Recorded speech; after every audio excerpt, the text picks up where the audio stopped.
다시 한번 인사드리겠습니다. 안녕하세요. 저를 이렇게 잘 아시는 분들도 많이 계실 거고, 또 이제 시간이 지나면서 저를 처음 보시는 분들도 계실 것 같아요. 누가 이제 저를 말할 때 예수마을 키즈라고 말하시더라고요. 그러니까 예수마을 교회에서 자랐다고. 그 표현처럼 저는 예수마을 교회 출신의 전도사로 지금은 아동부와 교육부를 섬기고 있습니다. 제가 3년 전까지만 해도 이렇게 청년부 섬기면서 함께 사역하고 또 신앙생활 했었는데 2020년부터 아동부를 섬기게 되면서 되게 이렇게 오랜만에 오늘 청년들과 함께 하게 되었습니다. 사실 신학대학원에 이제 들어가서도 1년 정도는 중고청 전도사로 섬기면서 같이 신앙생활을 했었는데, 그때는 이제 기억하시겠지만 예배가 세대통합으로 드려지다 보니까 이렇게 청년부 설교할 기회가 없었어요. 그래서 어쩌다 보니까 오늘 이 시간이 청년 여러분들 앞에서 또 비전 여러분들 앞에서 처음으로 말씀을 전하는 시간이 되었습니다. 그래서 감사합니다. 그래서 준비하는 동안에 되게 이렇게 두렵고 떨리기도 하면서 또 한편으로는 기대되는 마음도 굉장히 컸는데요. 오늘 하나님께서 예비하신 은혜를 우리 모두에게 부어주실 줄을 믿습니다.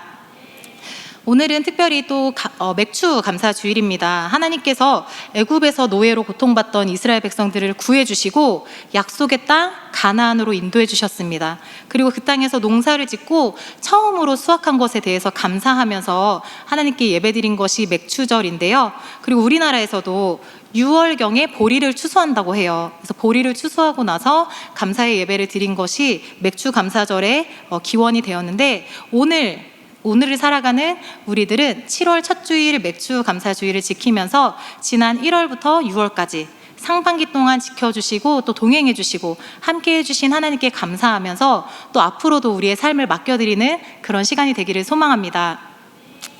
저희 교회에서는 세대통합 교육이라고 해서 이제 전 세대가 하나의 주제로 말씀을 나누고 있는데요. 이번 주부터 우리 함께 묵상하는 가치는 판단력입니다. 판단력. 오늘 비전 예배 설교를 준비하면서 제목을 판단력 중에서 올바른 판단의 기준이라고 정했습니다. 우리 제목을 한번 같이 읽어볼까요? 시작! 올바른 판단의 기준. 우리는 이 땅을 살아가면서 수많은 선택을 하면서 살아갑니다. 인간의 일생은 선택의 연속이다라는 말이 있을 정도인데요. 오늘 우리 여러분들의 삶을 오늘 하루만 돌아봐도 얼마나 많은 선택들을 하셨는지 모르겠습니다. 몇 시에 일어날지, 알람이 울리는데 바로 일어날지 아니면 조금 더 잘지, 그것도 선택하셨고, 또 식사 메뉴는 무엇을 먹을지, 교회 가는데 어떤 옷을 입을지, 저도 오늘 아침에 굉장히 고민을 많이 하면서 이렇게 골랐는데요. 또 신발은 무엇을 신을지, 오늘 교회를 갈지 아니면 온라인으로 예배 드릴지, 온라인으로 택하신 분들은 지금 온라인으로 드릴 것이고, 또 이 자리를 택하신 분들은 이 자리에 함께 하게 되셨는데요. 이렇게 작게는 우리가 오늘 하루에서 무엇을 선택할까 뿐만 아니라 또 크게는 우리 앞으로의 삶에 있어서 어떤 길을 갈 것인가에 대한 선택이 너무나도 많이 놓여 있습니다. 그런데 그렇게 수많은 선택의 앞에서 무엇이 좋은 선택이며 어떻게 하면 좋은 선택을 할 수 있을까 하는 고민을 하게 되는데요. 좋은 선택을 하기 위해서 필요한 것이 올바른 판단력입니다. 판단력은 말 그대로 무언가를 판단하고 분별하는 능력을 말하죠. 우리의 인생을 살아가는 데 있어서 이 판단력이 매우 중요합니다. 어떤 순간에 어떤 판단을 하느냐에 따라서 작게는 우리의 하루가 달라지고요, 크게는 우리의 인생, 우리의 일생에 영향을 미치게 됩니다. 제대로 판단하지 못하면 작은 문제가 큰 재앙으로 변하기도 합니다. 저와 여러분 모두 하나님의 은혜 가운데 올바른 판단력을 가지고 매 순간 좋은 선택을 할 수 있기를 축복합니다. 오늘 본문 말씀을 보시면 우리가 아주 잘 아는 이야기가 등장하는데요. 스토리를 이렇게 간략하게 말씀드리자면, 이스라엘의 첫 번째 왕인 사울이 골리앗을 쓰러뜨리고 백성들로부터 칭찬받는 이 다윗을 질투해서 다윗을 죽이려고 하는 계획을 세웁니다. 다윗은 아무 잘못도 없었지만 이 사울 왕을 피해서 결국에는 성을 떠나서 도망자의 신세가 되었는데요. 그런데 그 다윗을 따르는 사람들이 생겼습니다. 원래 처음에는 혼자였는데 이스라엘에서 외롭고 환난당하고 마음이 원통한 자들이 찾아와서 한 400여 명 가량이 찾아왔다고 하는데요. 다윗을 찾아와서 다윗을 우두머리로 세웠습니다. 사울은 계속해서 다윗이 있다는 소식만 들리면은 그곳을 쫓아가서 다윗을 쥐잡듯이 잡았지만 하나님이 지켜주셨기 때문에 그때마다 피할 길을 내주셨습니다. 그러던 어느 날 사울이 다윗이 엔게디 광야에 있다는 소식을 듣게 되었습니다. 이 기회를 놓칠 리가 없던 사울왕은 3,000명의 군사를 거느리고 다윗을 찾으러 엔게디 광야로 향했습니다. 다윗 한 명을 잡기 위해서, 또 조금 더 양보해서 그 400명의 군사들을 잡기 위해서 3,000명의 군인들이 떠난 것입니다. 다윗을 반드시 잡겠다는 그 사울의 의지가 느껴지시죠? 사울왕의 무리가 한 동굴 앞에 이르렀을 때 사울왕이 하필 이제 배가 아파서 용변을 해결하기 위해서 그 동굴에 들어가게 됩니다. 그런데 이게 웬 운명의 장난인지 그 동굴 안쪽에는 다윗과 부하들이 숨어 있었습니다. 사울왕은 이를 보고 있었기 때문에 손에는 무기도 없었고 또 옷도 벗은 상황이라서 다윗이 만약에 공격한다면 어떤 반격도 할 수 없는 그런 상황이었습니다. 그때 이제 다윗을 따르던 부하들이 말합니다. 다윗 장군님, 여호와께서 당신을 도우십니다. 오늘 바로 하나님께서 당신에게 사울을 넘겨주신 것이 분명합니다. 이 말을 들은 다윗은 칼을 들고 사울 왕에게 다가갑니다. 그런데 사울 왕을 죽이는 것이 아니라 옷자락만 살짝 베어내었습니다. 그리고서 다윗은 자신을 따르는 무리들에게 여호와의 기름 부음을 받은 내 주를 치는 것은 하나님께서 금하시는 것이다. 나는 하나님 앞에 범죄할 수 없다 라고 말하면서 부하들에게도 절대 사울을 해하지 말라고 말합니다. 이 말씀 속에서 오늘의 이제 결론이 다윗이 판단력이 있는 사람이라는 것인데, 사실 이 이야기만 놓고 보면은 다윗이 정말 사리를 분별할 줄 아는 사람인가, 정말 판단력이 있는 사람인가 하는 생각을 하게 됩니다. 우리는 물론 이제 이 스토리의 결말을 다 알기 때문에 다윗이 아주 훌륭한 선택을 해서 하나님이 기뻐하셨고 또 하나님이 역전시켜 주셨다는 것을 알지만, 만약 우리가 다윗과 같은 상황이었다면은 그것이 과연 올바른 판단이라고 생각할 수 있었을까요? 인간적인 눈으로 볼 때는 다윗의 그 부하들이 하는 말이 더 판단력이 있었던 것처럼 보입니다. 다윗을 따르던 사람들은 상황과 환경을 제대로 파악했습니다. 사울이 어떤 사람입니까? 아무 잘못도 없는 다윗을 죽이려고 하고 또 그를 따르는 무리들을 잡으려고 혈안이 된 사람이었습니다. 말 그대로 원수인 거예요. 그동안 사울 왕의 손에서부터 건져달라고 얼마나 많이 기도했는데 그 원수가 자기 발로 동굴에 들어와서 무방비 상태로 있으니 이것은 분명 하나님께서 주신 기회처럼 보입니다. 그런데 다윗은 그 사울을 죽이지 않고 옷자락만 베어내었습니다. 이 상황을 보면 부하들은 상황을 정확하게 파악하는 판단력이 있는 것처럼 느껴지고 다윗은 상황을 제대로 볼 줄 모르는 그런 무지한 사람처럼 보입니다. 바로 이 스토리 속에서, 이 말씀 속에서 우리가 올바른 판단의 기준이 무엇인지 보기를 원하는데요. 첫 번째는 상황과 여론이 아니라 하나님의 말씀에 따라 판단해야 합니다. 우리가 무언가를 결정하고 선택하는 데 있어서 가장 첫 번째 기준이 되는 것은 바로 성경 말씀입니다. 아까도 말씀드렸지만 부하들은 상황을 보고 정확하게 파악하고 분석했습니다. 아무리 봐도 흘러가는 상황이 하나님께서 열어주신 환경처럼 보이는 것입니다. 다윗은 그렇다면 정말 그 상황을 제대로 보지 못해서 그랬을까요? 다윗이 무지해서 그랬을까요? 물론 그렇지 않습니다. 여태까지 나왔던 다윗의 모습을 보면 굉장히 총명하고 지혜로운 사람이었고 또 훌륭한 군인이었기 때문에 누구보다도 그 상황을 제대로 파악하고 분석했을 것입니다. 그런데 다윗은 부하들처럼 상황과 환경을 보고 판단한 것이 아니라 하나님의 말씀에 뭐라고 기록되어 있는지 그것에 집중했습니다. 6절 말씀에 보시면 다윗이 부하들에게 여호와의 기름 부음을 받은 내 주를 치는 것은 여호와께서 금하시는 것이다. 말씀에서 분명히 그렇게 하지 말라고 말씀하셨다. 그는 여호와의 기름 부음을 받은 자가 됨이니라 라고 말씀합니다. 다윗은 오로지 하나님의 말씀에 집중한 것입니다. 여기서 우리가 기억해야 하는 것이 상황과 환경이 이렇게 열린다고 해서 다 하나님의 뜻이 아닐 수도 있다는 것입니다. 천하의 원수인 사울이 제 발로 적진에 무방비 상태로 들어온 것을 보고 다윗의 부하들은 그동안 자기들이 그렇게 바래왔던 순간, 자기들이 그렇게 소망해왔던 순간에 그 상황이 들어맞자 그것을 하나님의 뜻이라고 착각한 것입니다. 오늘날 우리들도 다윗을 따르던 그 부하들처럼 오해와 착각을 할 때가 많습니다. 내가 원하던 대로, 내가 바라던 대로 상황이 열리면 하나님의 뜻이라고 생각할 때가 있는 것입니다. 우리의 주관적인 관점에서 하나님의 뜻을 아는 것처럼 말할 때가 많고, 또 우리가 바라던 대로 상황이 열리면 그것이 하나님의 응답이라고 오해할 때가 많습니다. 단지 상황과 환경을 보면서 이것이 하나님의 뜻이야 라는 말로 우리가 혹시 다른 사람들에게 상처를 주지는 않았는지 돌아보기 원합니다. 정말 그게 하나님의 뜻일까요? 오늘 말씀만 봐도 알 수 있듯이 상황이 그렇게 된다고 해서 무조건 다 하나님의 뜻은 아닌 것입니다. 하나님의 뜻이 이거야 라는 표현은 우리가 조금 더 조심해서 써야 할 것 같습니다.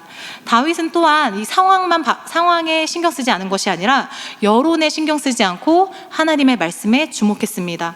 이 다윗을 따르던 부하들을 한번 생각해 보세요. 그들은 도망자였던 다윗을 찾아와서 스스로 우리가 당신을 따르겠습니다 라고 한 사람들이었습니다. 다윗이 이 도망 다니던 시대에는 다윗에게는 어떤 힘도 없었고 권력도 없었고, 그렇다고 뭔가 역전할 수 있는 희망조차도 보이지 않는 그런 사람이었습니다. 그런데 그런 당신이라도 괜찮으니 우리가 함께 하겠다라고 달려들었던 사람들이 지금의 부하들입니다.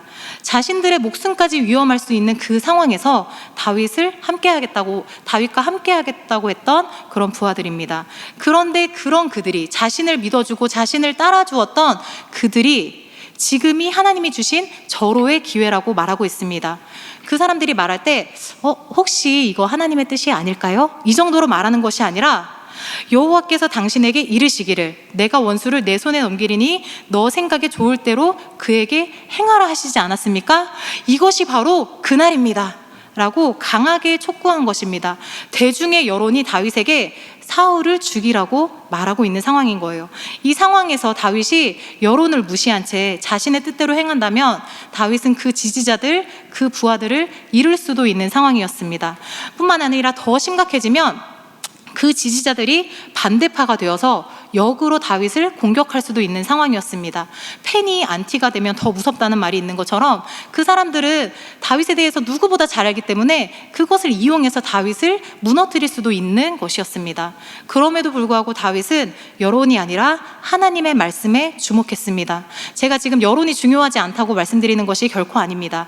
지도자는 당연히 그 공동체의 의견에 귀 기울이고 그 의견을 존중해야 합니다. 문제는 그 여론이, 그 의견이 하나님의 말씀과 배치될 때, 하나님과 말씀과 맞지 않을 때 지도자는 하나님의 말씀 앞에 바로 서서 옳게 판단하고 또 그 하나님의 뜻을 공동체에 전달할 수 있어야 하는 것입니다.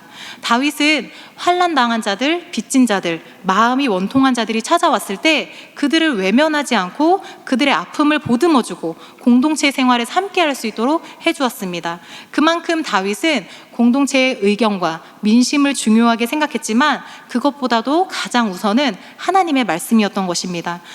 설령 그 지지자들을 잃게 되더라도 하나님의 말씀을 우선으로 한 것입니다. 우리들도 무언가를 판단하고 결정할 때 사람의 소리에 귀 기울이는 것이 아니라, 상황과 환경을 바라보는 것이 아니라 가장 먼저 하나님의 말씀에 비추어 보아야 합니다. 성경에서는 도대체 어떻게 말씀하고 있는지, 하나님의 말씀은 이런 상황에서 뭐라고 기록하고 있는지 돌아보아야 합니다. 그러기 위해서 우리는 성경 말씀을 읽어야 합니다. 우리 비전마을 성도 여러분, 또 산부 예배 함께 하시는 여러분, 혹시 성경 말씀을 읽고 계신가요? 제가 이제 누군가를 정죄하고 이렇게 율법적으로 판단하기 위해서 이 말씀을 묻는 것이 절대 아니고 저 스스로에게도 하는 말입니다. 나는 과연 매일 하나님의 말씀을 읽고 있는가? 우리가 하나님의 뜻대로 인도해 달라고 항상 기도는 하는데 그 뜻을 알기 위해서 말씀을 얼마나 읽고 있는지 돌아보기를 원합니다. 제가 이제 신학대학원에 3년 동안 다니면서 정말 많은 것들을 배웠는데 제 능력이 되지 않아서 이제 대부분은 소화하지 못했고 또 대부분은 잊어버렸고 또 여전히 배워야 할 것들이 너무나도 많이 있습니다. 그런데 그 수많은 가르침들 중에서 계속 기억에 남는 한 가지는 바로 성경 말씀에 대한 부분입니다. 우리가 예수님을 인격적으로 만나기를 원한다면 말씀 속에서 만나야 한다고 들었습니다. 또 어떤 교수님께서는 예수님을 만나려면 기도원에 가서 기도할 것이 아니라 도서관에 가서 성경책을 읽으라고 말씀하셨습니다. 하나님의 뜻이, 하나님의 계획이 이 말씀 안에 다 담겨 있기 때문에 우리 말씀 속에서 하나님을 만날 수 있다는 것입니다. 그런데 대부분의 사람들이 하나님의 말씀을 읽지 않은 채 기도만 하면서 하나님의 뜻을 알려달라고 하고 있다는 것입니다.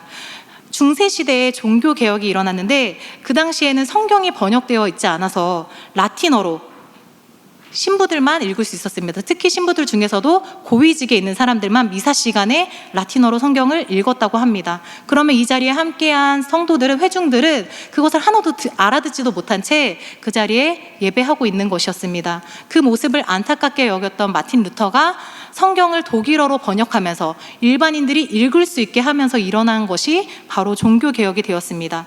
그런데 오늘날에는 우리가 성경을 읽을 수 있도록 다 번역이 되어 있고, 그게 조금 어려울까봐 쉬운 성경, 현대인의 성경도 있고, 또 그것조차도 어려울까봐 아이들 그림 성경까지 있는데, 우리가 너무 성경을 읽지 않고 있는지 돌아보기를 원합니다. 다윗이 상황과 환경이 아니라 하나님의 말씀에 따라서 판단할 수 있었던 것은 하나님의 말씀을 항상 가까이 하면서 그 말씀을 묵상하고 있었기 때문에, 그 말씀을 암송하고 있었기 때문에 어떤 상황 가운데서도 하나님의 말씀에 주목할 수 있었던 것입니다. 우리들도 하나님의 말씀을 가까이 하면서 늘 주님과 동행하며 말씀의 기준으로 결정하고 판단하는 저와 여러분이 되기를 소망합니다. 우리 지금 올바른 판단력에 대해서 나누고 있는데, 우리가 두 번째로 알아야 할 것은 자신의 뜻이 아니라 하나님이 기뻐하시는 뜻에 따라서 판단해야 한다는 것입니다. 이게 도대체 첫 번째랑 뭐가 다를까요?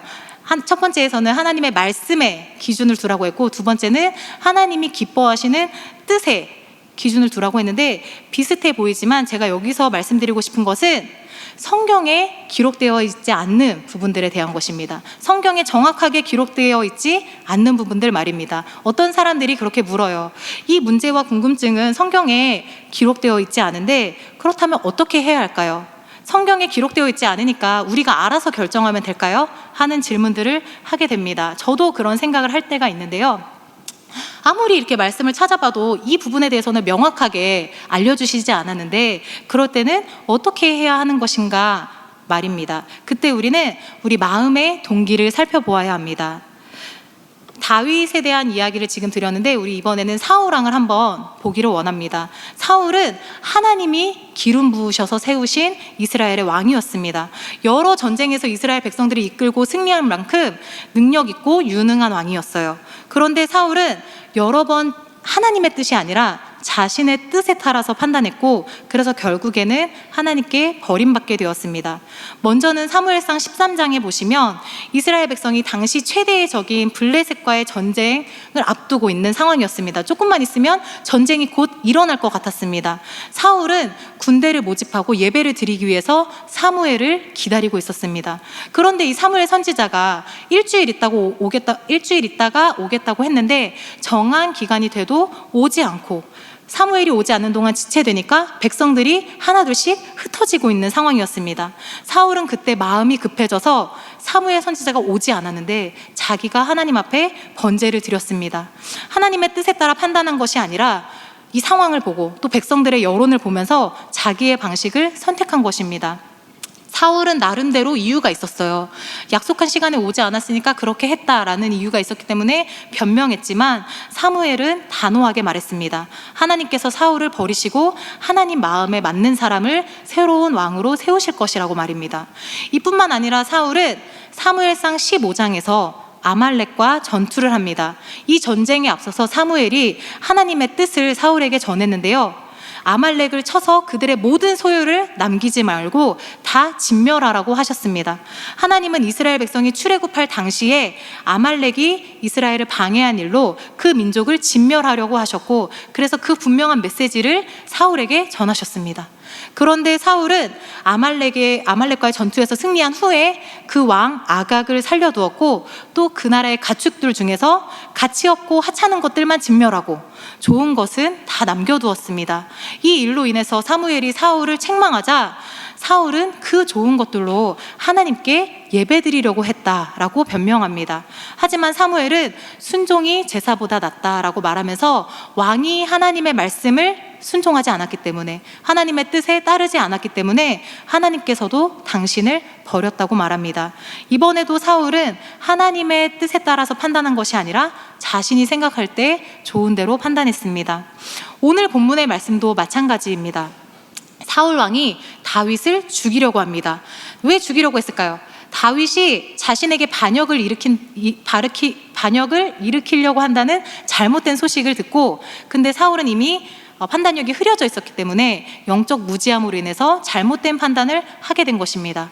저 다윗만 없으면 자신의 왕위가 유지될 것 같았고, 다윗만 없으면 그 인생이 행복해질 것 같다고 판단한 것입니다. 그런데 과연 그럴까요? 정말 다윗만 없어진다면 사울의 앞길에 좋은 길만 펼쳐지고 하나님께서 다시 사울 왕의 그 왕위를 지켜주셨을까요? 물론 그렇지 않습니다. 사울이 행복해지고 다시 하나님께 붙잡히려면 다윗을 없앨 것이 아니라 하나님을 바라보고 하나님 말씀 앞에 회개하고 하나님께로 돌아가야 하는데, 사울은 자신이 만들어둔 프레임에 갇혀서 그 외적인 것을 해결하려고만 한 것입니다. 오늘날 우리들의 모습도 돌아보기를 원합니다. 우리의 인생에 불행의 조건이 있다고 생각하는 사람들이 있습니다. 날 힘들게 하는 저 사람만 없으면 내 인생이 행복해질 거라고 생각하는 것입니다. 하지만 인생의 행복은 우리의 외적인 조건에 달려있는 것이 아니라 우리 자신이 하나님 앞에 바로 서 있음에 달려있음을 기억하시기 바랍니다. 힘들다고 불행하다고 느껴질수록 하나님께 더 가까이 나아갈 때 하나님이 나를 만져주시고 또 회복시켜 주실 줄 믿습니다. 사울은 하나님의 뜻이 아니라 자신의 뜻대로 모든 것을 행했고 결국은 그 인생이 하나님께 버림받는 인생이 되었습니다. 우리가 무엇을 결정하고 판단하든 하나님의 뜻대로 해야 하는데, 그렇다면 도대체 말씀에 기록되지 않은 부분들, 그것을 어떻게 분별해야 할까요?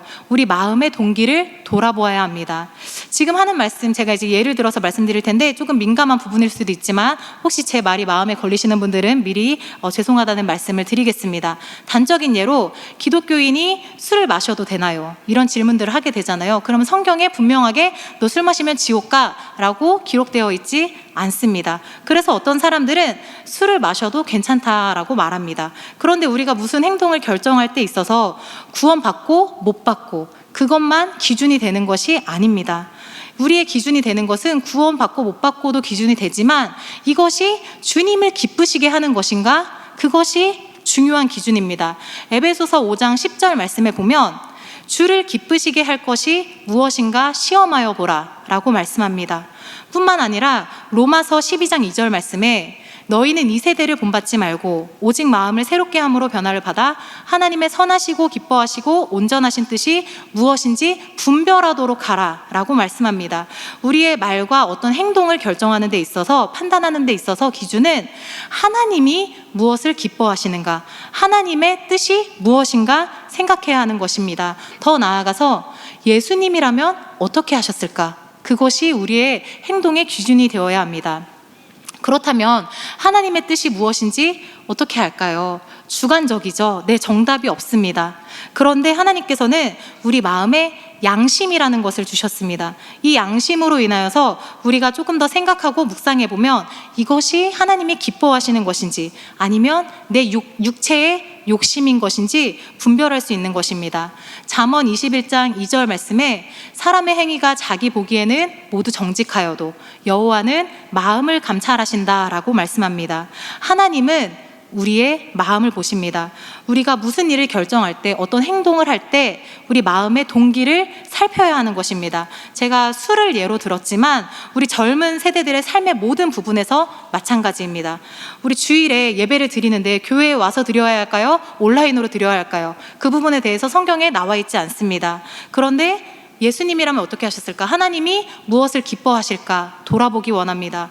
또 우리들의 언어 습관, 우리가 말하는 것들이 생각보다 세상 사람들이 말하는 그 언어들을 생각 없이 따라할 때가 많은데요. 그 언어가 정말 하나님이 기뻐하시는 언어 생활인가 돌아보기 원합니다. 우리가 접하는 문화들, 세상의 문화들도 이것이 정말 하나님이 기뻐하시는 것인가? 아니면 내 육체가 원하는 것인가? 이런 것들을 돌아보아야 하는 것입니다.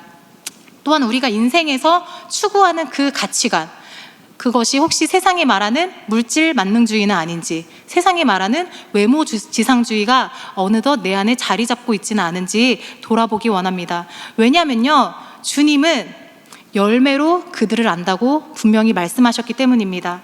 우리의 삶에서 나타나는 열매가 우리가 구원받은 자의 열매인지, 교회만 왔다 갔다 하면서 세상과 다르지 않는 열매를 맺고 있는지 돌아보기를 원합니다. 이 다윗과 사울 이야기의 결말이 어떻게 되었을까요? 다윗은 사울을 죽이라는 부하들의 여론과 하나님의 기름 부음 받은 자를 해하지 말라는 하나님의 말씀, 그 속에서 하나님의 말씀에 따라 하나님의 뜻을 선택했습니다. 당장은 손해보는 것 같았어요. 당장은 억울한 것 같을지라도 하나님의 뜻을 따랐을 때 하나님께서 다윗의 모든 길을 책임지시고 인도해 주셨습니다. 오늘 본문에 이어지는 말씀 보시면 사울은 다윗의 이런 행동을 보면서 자신의 부족함을 인정했습니다. 다윗, 너가 나보다 의롭구나. 그리고 다윗이 장차 너가 왕이 될 것이라고 사울 스스로가 고백했습니다. 그리고 훗날 사울과 그의 아들들은 전쟁에서 죽게 되었고 다윗은 이스라엘의 두 번째 왕이 되었습니다. 다윗이 시편 말씀에 주께서 내 원수의 목전에서 내게 상을 차려주시고 기름을 내 머리에 부으셨으니 내 잔이 넘치나이다 라고 고백한 것처럼 하나님이 일하시고 하나님이 역전시켜주시고 원수의 목전에서 상을 베풀어 주셨습니다. 이처럼 우리의 삶에 있어서 무언가를 결정해야 하고 선택해야 할 때 우리가 상황과 여론을 따르는 것이 아니라 또 우리 안에 있는 숨은 욕망을 따르는 것이 아니라 하나님의 말씀과 하나님의 뜻을 선택하는 우리 모두가 되기를 소망합니다. 이제 말씀을 마치려고 합니다. 우리 찬양팀 나와주시고요. 제가 오랜만에 처음으로 이렇게 비전 예배에 설교를 하게 되면서 어떤 말씀을 전해야 하나 굉장히 두렵고 떨리는 마음으로 기도하면서 준비했는데요.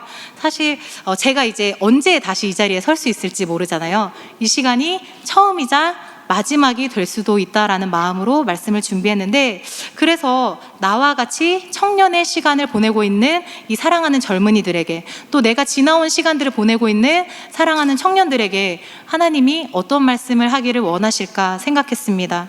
제 개인적으로는 우리 사랑하는 청년들 위로도 하고 또 평안의 말씀도 전하면서 안아드리고 싶었습니다. 그런데 그것보다도 저와 여러분들을 영원한 생명의 길로 가도록 인도하는 하나님의 바른 말씀을 대언하기를 원했습니다. 우리 이 세대를 본받지 말고 하나님의 뜻이 무엇인지 옳게 판단해서 그 뜻대로 살아가는 저와 여러분이 되기를 간절히 소망합니다. 우리가 살아가는 이 세상이 결코 만만치 않습니다. 젊은 여러분들, 지금 시간이 남아서 여기 와 있는 거 아니시잖아요. 또 세상 사람들보다 그냥 마음이 연약해서 이 자리에 와 계신 거 아니잖아요. 정말 예수님을 믿기 때문에 이 자리에 있고, 또 새가족 여러분들은 도대체 예수님이 누구신가 알기 위해서 이 자리에 오셨잖아요. 그러면 적어도 하나님께서 우리를 창조하셨고 죄로 물든 우리를 예수님의 보혈로 씻어주셨고, 이제는 우리에게 그 예수님의 향기를 세상 가운데 나타내면서 전하라고 하신 그 말씀을 믿으니까 이 자리에 계시잖아요. 그렇다면 우리의 삶이 세상과 구별되어야 합니다. 그것이 정말 예수님의 마음이기 때문입니다. 오늘 말씀은 수많은 사람들 중에서 어떤 특정한 12제자에게만 이 말씀대로 살아라 라고 하신 것이 아니라 우리 모두에게, 그리스도를 믿는다고 하는 모든 사람들에게 예수님처럼 살라고 말씀하셨습니다. 이것은 헌신된 누구에게만 해당하는 것이 아니라 예수님을 믿는 모든 사람들에게 하신 말씀입니다. 오늘 올바른 판단의 기준이라는 제목으로 말씀을 나눴는데, 여러분들은 무엇을 선택하시겠습니까? 그냥 세상 사람들과 별다를 것 없이 삶의 목표를 가지고 주일에 와서 말씀 들으면서 예배 드리면서 하나님이 주시는 그 위로와 평안을 누리면서 그 정도에 만족하며 사시겠습니까? 아니면 다윗처럼 모든 삶의 순간을 하나님의 말씀에 비추어서 또 하나님이 기뻐하시는 대로 그렇게 사시겠습니까? 마태복음 7장 14절에 이렇게 기록합니다. 생명으로 인도하는 문은 좁고 길이 협착하여 찾는 자가 적음이라. 우리 젊은 여러분들은 세상 사람들이 가는, 많은 사람들이 가는 그 길로 가고 계십니까? 아니면 찾는 자가 적지만 정말 생명의 길인 그 길로 가고 계십니까? 오늘 혹시 제가 드리는 말씀이 어렵고 불편하시다면 죄송합니다. 그런데 우리 이 시간 기도할 때 그 어려운 마음도 하나님께 내어놓기를 원합니다. 하나님, 우리가 하나님의 말씀대로 살기를 원하는데 왜 제 안에 이렇게 불편한 마음이 있을까요? 하나님, 하나님의 말씀이 내 삶에서 더욱 역사하실 수 있도록 이 시간 도우시옵소서. 또 교회에 오고 있지만 혹시 우리 마음 가운데 채워지지 않은 채 공고함과 공허함만 있다면 주님의 은혜가 필요하다고 우리 이 시간 함께 우리의 있는 마음 그대로를 내어놓기 원합니다. 또 교회에 와서 예수님을 믿는다고 하지만 아직도 내 안에 하나님보다 더 사랑하는 것들이 있다면 이 시간 주님을 향한 사랑으로 내 안을 더 채워주시옵소서. 우리 고백하기 원합니다. 하나님, 우리는 연약합니다. 주님의 마음을 깨닫게 하여 주시옵소서. 주님을 사랑하는 마음을 더해 주시고 주님으로만 만족하는 그 삶이 되게 하여 주시옵소서. 우리 그런 마음을 담아서 이 시간 함께 찬양하며 또 결단하시겠습니다.